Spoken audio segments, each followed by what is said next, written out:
When the Cars split in 1988, drummer David Robinson always wondered if they would take one final ride off into the sunset.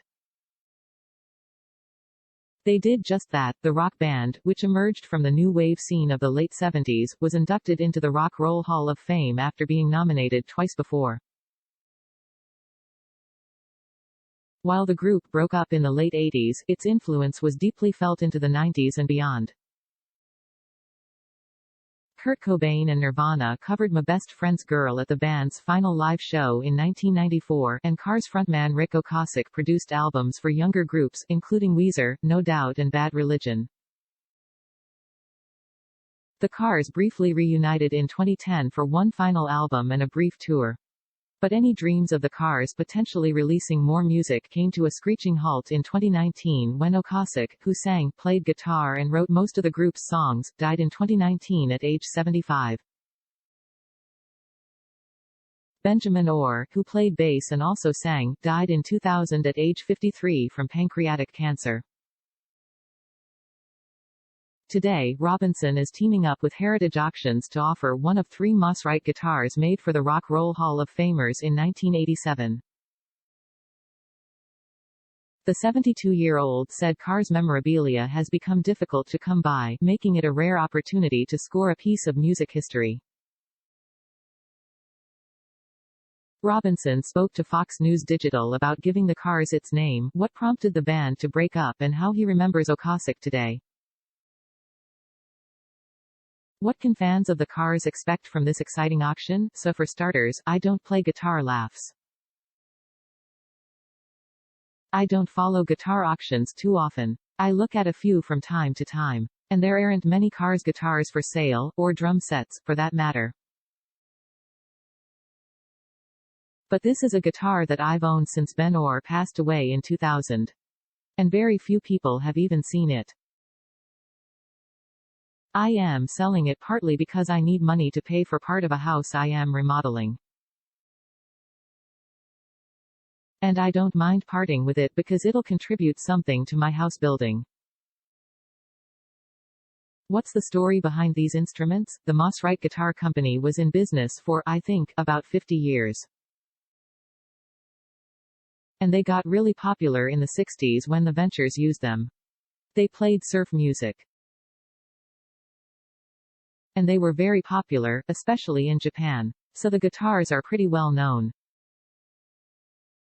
But in this case, mine was custom made for Ben at a time when Elliot, Easton, and Ric Ocasek both had matching guitars made at the same time, which was 1987.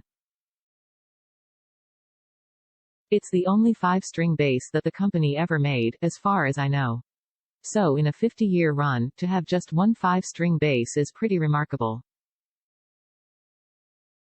They're a pretty well-respected guitar company. And it's also a particularly beautiful bass.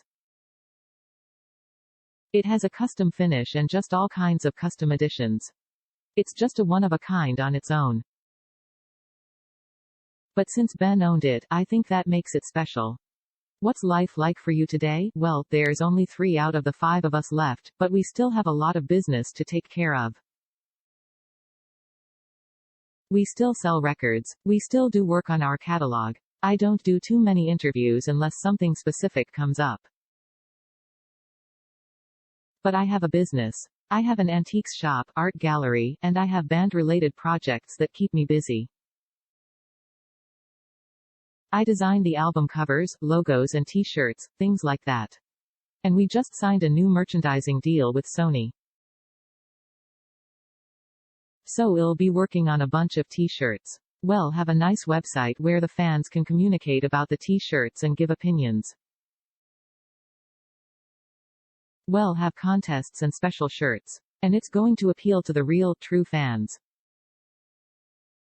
What do you believe has been the secret behind the band's lasting success and influence in music? Well, I don't know if it's a secret or not. I've played in other bands, and you just really need the right chemistry. And when you find it, other people can recognize it. I think that's the best way to put it. But we've been lucky that fans continue to like us, and it hasn't gotten dated. Right now, I think, at least on the internet, it's more active than it's ever been, practically.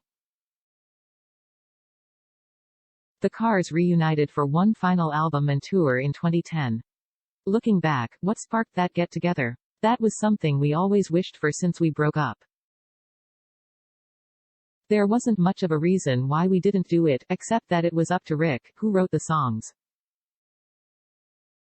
And he had a solo career, a pretty good solo career, going for himself. But I think he had been working on songs. And I don't know, just on a whim, I think, he just checked with us to see if we wanted to do it.